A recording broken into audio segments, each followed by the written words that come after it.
Michael, dude, it's been a hot rumor, and they still continue as the next Xbox lineup will include a handheld console. Michael, which still sounds like we're going in two different directions again. I don't know. Dominic Bosnack over at Game Rant tells us all about it. One of Microsoft's next gen. Dude, I just had to repeat it. I can't believe it. After going through the Series S and the Series X, well, they haven't learned their lesson. No. One of Microsoft's next-gen Xbox consoles will be a handheld device.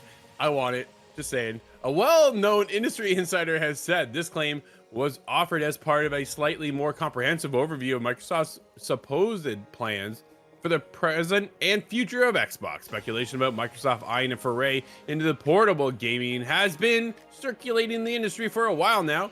Microsoft's gaming CEO Phil Spencer has even personally stoked some Xbox handheld console rumors in early 2024. Xbox Series S successor may be a handheld console. This is what we're thinking, right?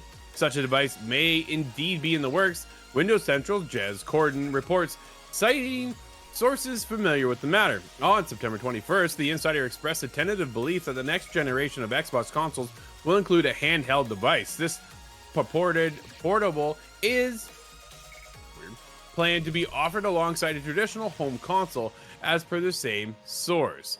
The report itself hence suggests that Microsoft plans to deliver another dual model lineup during the 10th console generation. Its de facto Xbox Series S successor will be a handheld device rather than retaining its predecessor's form factor.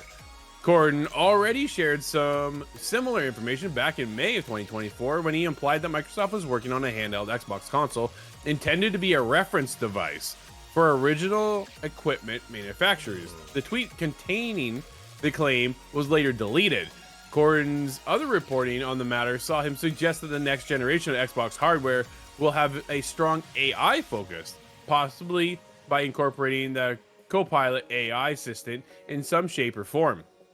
Microsoft reportedly not planning a direct Xbox competitor to the PlayStation 5 Pro. In the report, also saw Corden assert that Microsoft isn't working on a PS5 Pro equivalent.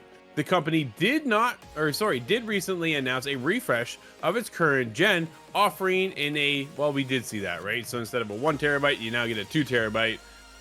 But I already bought the extra external memory card. Dude, I felt like I was going back to my PS2 days. I couldn't believe I bought this thing. But either way, you needed more space. You need more space, right? And the digital-only Series X is also in white now. But none of these devices, which are scheduled to hit the store shelves in by October 15th, so just next month, not too far away, will offer more power, processing power compared to their current gen counterparts in the way of the PS5 Pro. That's the thing, dude. They don't have a direct competitor. Looks like we're going all in on next gen. The next generation Xbox devices will supposedly offer the largest technological leap ever before seen in a single console generation. That was cited by Sarah Bond herself.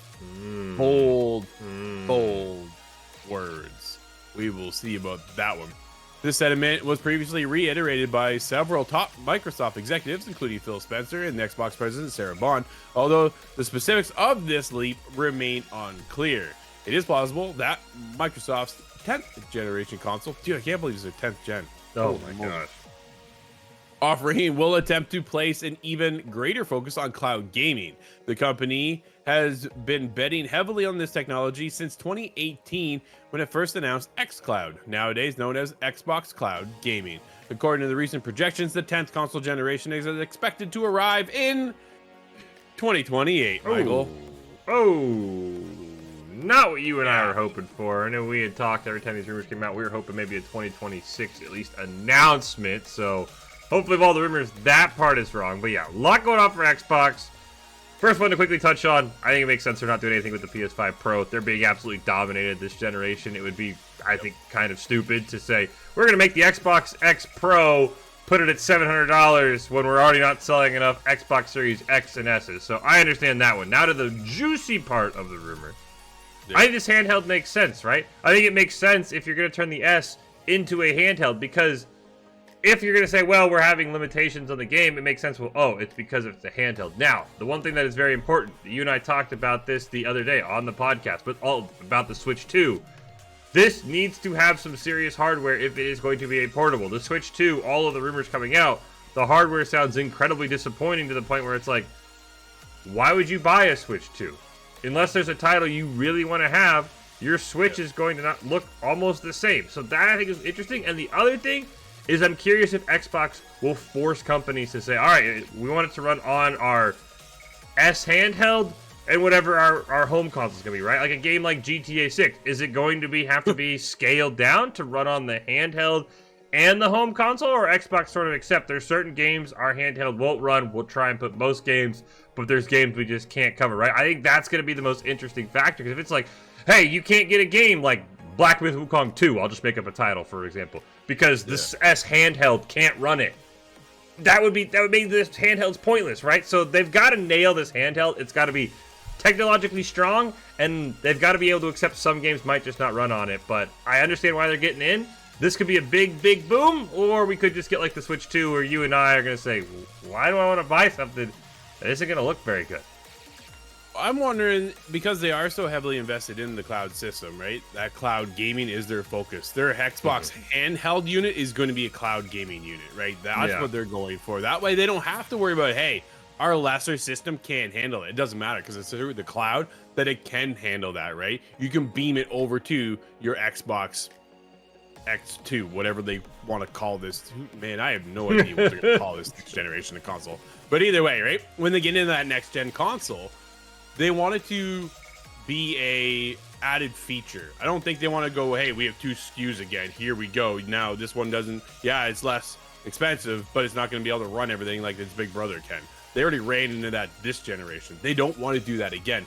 I think what they really want to do is line themselves up for a PlayStation Portal situation where it can beam into the console and then also play on the cloud anywhere you go. I think that's their main focus, right? Nowadays, everybody can just go hotspot off their phone if they want to, and then tie in that way. How well does that work? Depending on the game. The last thing I want to do is play Mortal Kombat over the cloud, right? Like, I'm not doing that. This isn't going to work for me. No. But there are definitely other games that you can do that. You can tap in and play through the cloud.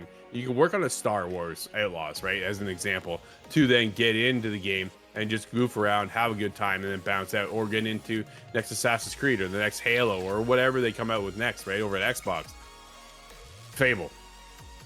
Whenever that drops, who knows? Maybe by 2028, we'll see. But it now gets into, when do they drop, right? Yeah. Because now PlayStation is lining up for the PS5 Pro later this year, just like in a month or 2 months.